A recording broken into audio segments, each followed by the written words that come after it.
नमस्ते everyone, this is Sandeep and welcome to my channel only study by Sandeep Dhiman. आज हम discuss करने वाले हैं लाइफ ऑफ महात्मा गांधी के पार्ट 2 को। पार्ट 1 हमने पिछले कल डिस्कस किया था और आज पार्ट 2 जहां पर महात्मा गांधी इंडिया आए थे वहां से हम शुरू करेंगे। चलिए शुरू करते हैं। तो ये साउथ अफ्रीका का पीरियड था जो हमने कल डिस्कस किया था। यहाँ पर आज हम स्टार्ट करेंगे गांधी की अराइवल इंडिया में। तो गांधी आए थे 1915 में, 9 जन को आए थे वो, 9 जनवरी को भारत में, और उस डे को हम मनाते हैं NRI डे के रूप में। ठीक है, क्या हुआ था, गोखले ने अनुरोध किया था गांधी से कि वो भारत आएँ और गांधी आए थे इस दिन। और गांधी जो थे वो पहले ही, जैसा कि गोखले ने उनके बारे में बताया था, लोगों को जागरूक किया था, तो वो पहले ही लोकप्रिय थे। और जब वो भारत आए तो गोखले ने उनको बोला कि वो 1 साल तक किसी पार्टी को ज्वाइन ना करें और राजनीति से दूर रहें और 1 साल तक भारत घूमें और लोगों की समस्याओं को देखें।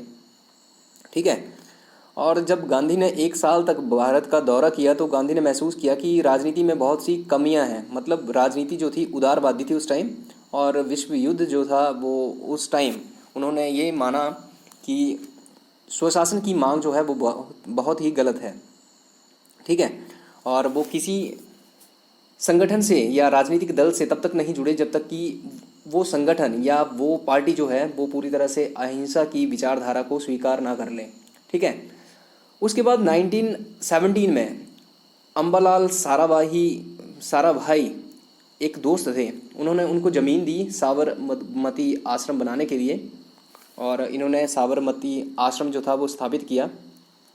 और जो गांधी का दृष्टिकोण था उससे जनता बहुत ही ज़्यादा प्रभावित हुई, और जो लोग थे उस टाइम वो चरमपंथी और उदारवादियों के बीच में जो झगड़ा हो रहा था उससे बहुत ही ज़्यादा दुखी थे। और गांधी जब आए तो उन्होंने एक नया रास्ता दिखाया। गांधी ना तो नरमपंथी थे ना गरमपंथी थे और ना ही वो किसी दल से जुड़े हुए थे, इसलिए लोग उनसे काफ़ी प्रभावित थे। और गांधी ने अहिंसा में विश्वास बताया और सादा जीवन जीने की प्रेरणा लोगों को दी। इससे महिलाएं जो थी और जो युवा थे वो बहुत आकर्षित हुए गांधी की तरफ और गांधी की विचारधारा को अपनाया उन्होंने। जनता उस टाइम चिंतित थी और जनता की चिंता को समझा, देसी भाषा का प्रयोग किया और लोगों के करीब रहे गांधी, और इन सब से वो लोगों की समस्याओं को समझने में समर्थ हुए। उसके बाद बात करें हम वर्ल्ड वॉर 2 जो था तो उसका भी काफ़ी प्रभाव था। उस टाइम रक्षा में काफ़ी व्यय हो गया था और राष्ट्रीय ऋण जो था वो भी बढ़ गया था, करों में वृद्धि हो गई थी और इन्फ्लुएंजा भी फैला था उस टाइम। इस कारण से लोग निराश थे। इसके अलावा जो शिक्षित लोग थे वो भी बहुत ज़्यादा निराश थे। तो जो गांधी का पीरियड है वो यहाँ से 1915 से स्टार्ट हो गया और 47 तक हम मान सकते हैं कि वो चलता रहा। ठीक है, इवन 48 भी हम कह सकते हैं, लेकिन 47 में इंडिया जो था वो इंडिपेंडेंट हो गया, तो हम वहाँ तक इसको मान सकते हैं। देखो, गांधी जब आए थे तो उन्होंने 3 स्ट्रगल जो थी वो की थी स्टार्टिंग में, जिसकी वजह से वो बहुत ज़्यादा पॉपुलर हुए थे। तो उसमें था पहला चंपारण सत्याग्रह जो 1917 में हुआ, और उसके बाद अहमदाबाद और खेड़ा सत्याग्रह किए इन्होंने 2 जो 1918 में हुए। चंपारण सत्याग्रह में क्या था, ये पहला डिसओबीडियंस या सविनय अवज्ञा आंदोलन हम कह सकते हैं, पहला था भारत में। ठीक है, कौन सा? चंपारण सत्याग्रह। था क्या, गांधी जब देश का दौरा कर रहे थे तो एक किसान था, एक आदमी राजकुमार शुक्ला, वो उनके पीछे पीछे गया। मतलब जहाँ जहाँ गांधी गए उनके साथ साथ गया वो, और उसके बाद उसने गांधी जी को बोला कि आप चंपारण आए और वहाँ पर लोगों की समस्या को देखें। तो समस्या क्या थी? समस्या थी 3 कठिया प्रथा।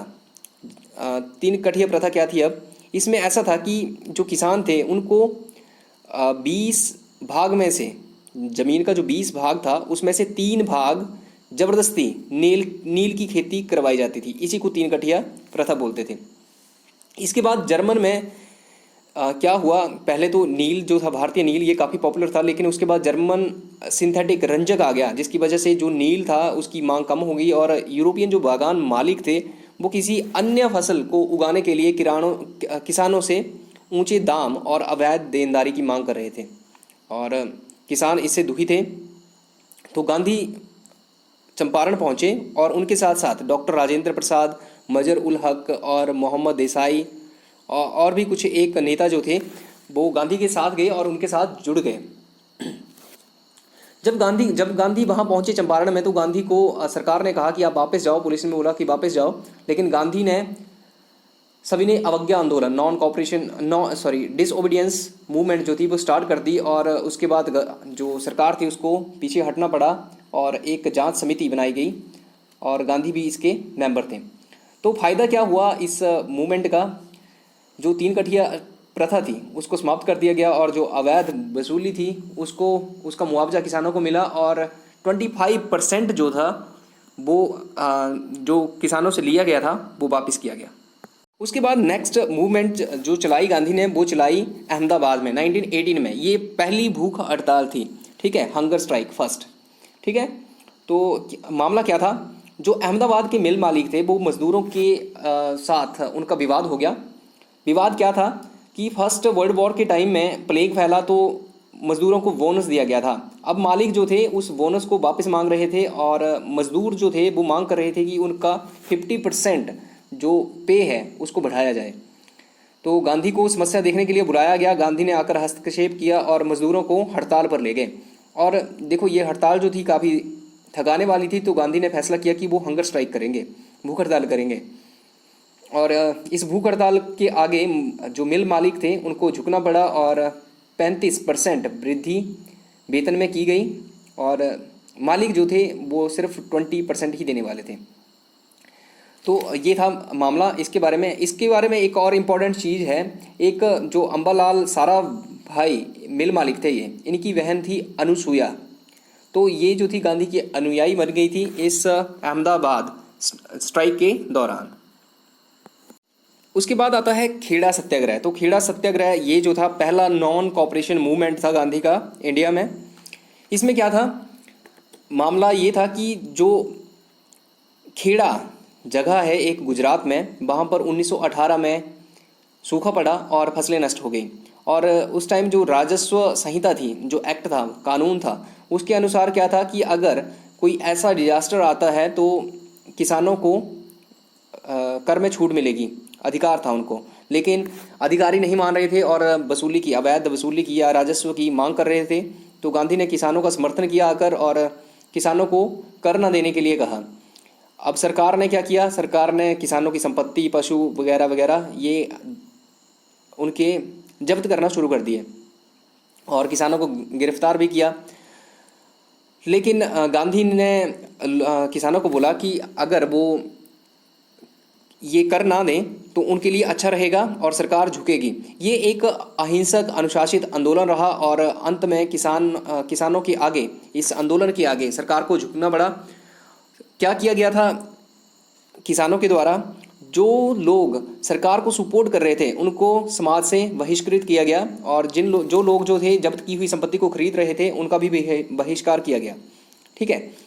आधिकारिक तौर पर वैसे सरकार ने कुछ नहीं बोला था, लेकिन गुप्त आदेश के अनुसार जो ये टैक्स था उसको माफ़ कर दिया गया था।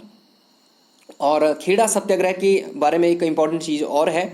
सरदार पटेल जो थे ये इसमें नेता थे और इसी दौरान सरदार पटेल को ये सरदार की उपाधि गांधी जी ने दी थी महिलाओं के कहने पर, ठीक है। तो ये था खेड़ा सत्याग्रह के बारे में।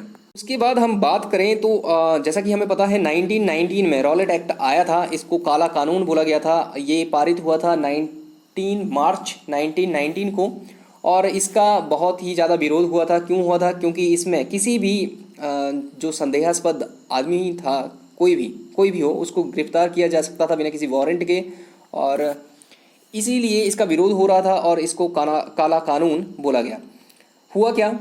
इसके बाद अलीपुर बम कांड में सैफुद्दीन किचलू जो थे उनको गिरफ्तार किया गया और जो लोग थे उन्होंने बैसाखी वाले दिन 13 अप्रैल को जलियांवाला बाग में एक सभा की और उस टाइम जनरल डायर आया और उसने गोलियां चलवा दी जिसमें 400 भारतीय मारे गए थे। और इस वजह से जो था लोग बहुत ही दुखी हुए। और इसके बाद अगर इसके बारे में एक और बात बताऊं मैं आपको, तो रविंद्रनाथ टैगोर थे इन्होंने सर की उपाधि छोड़ दी इसके विरोध में, और इस समय के जो वायसराय थे वो लॉर्ड चैम्सफोर्ड थे। और 19 अक्टूबर 1919 को जलियांवाला बाग कांड की जांच के लिए हंटर कमीशन जो था इसका गठन किया गया था।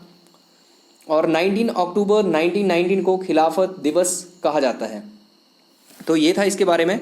आगे मैं अगर बात करूं तो आती है नॉन कॉपरेशन मूवमेंट। ये शुरू हुई थी 1 अगस्त 1920 को, और जैसा कि हमें पता है चौरी चौरा की घटना हुई थी, हिंसक घटना, जिसकी वजह से गांधी जी ने 5 फरवरी 1922 को इस आंदोलन को वापस ले लिया था। आगे हम बात करें तो स्वराज पार्टी 1923 इसका गठन हुआ था। किसने किया था? मोतीलाल और चित्तरंजन दास, जिनको देशबंधु भी बोला जाता है, उन्होंने किया था, और इसका उद्देश्य था भारतीय संविधान का निर्माण करना। आगे अगर हम बात करें तो आता है बेलगांव समिट। कांग्रेस का जो बेलगांव अधिवेशन था 1924 में हुआ था, जिसकी अध्यक्षता महात्मा गांधी ने की थी।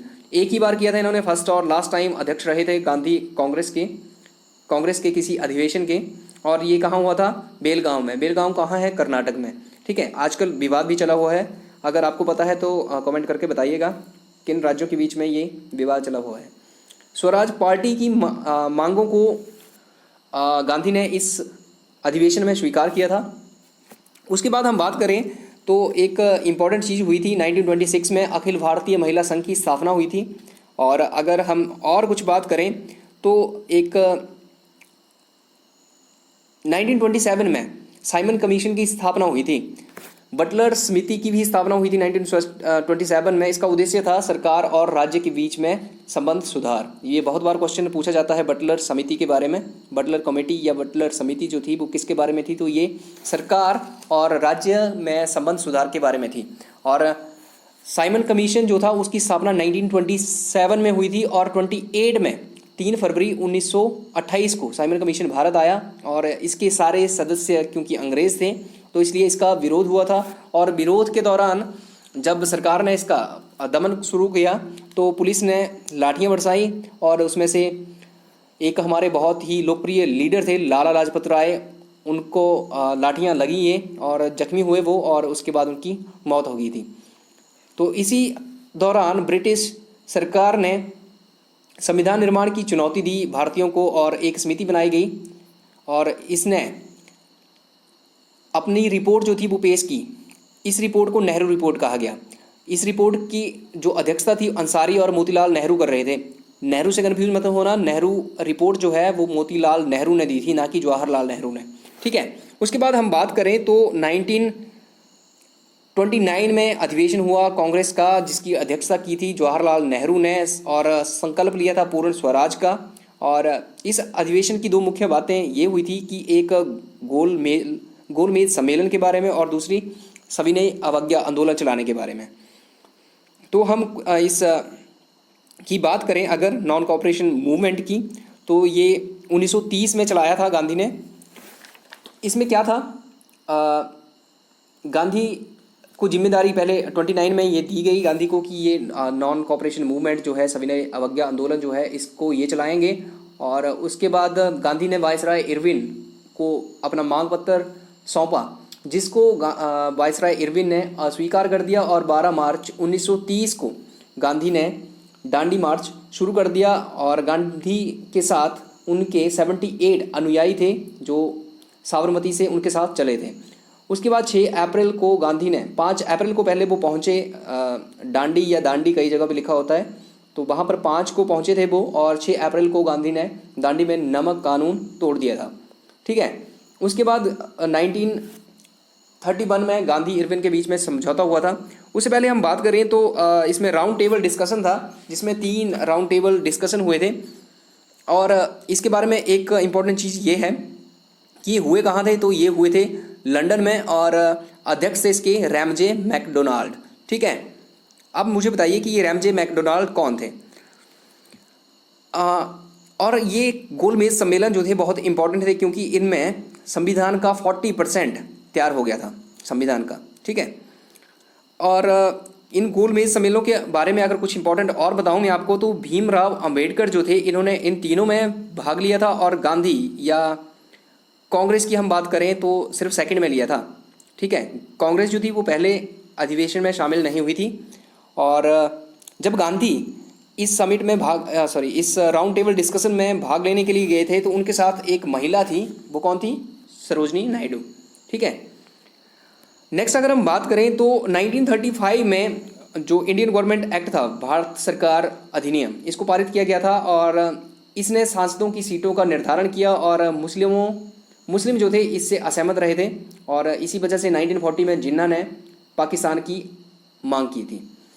उसके बाद हम बात करें तो क्विट इंडिया मूवमेंट आई 1942 में।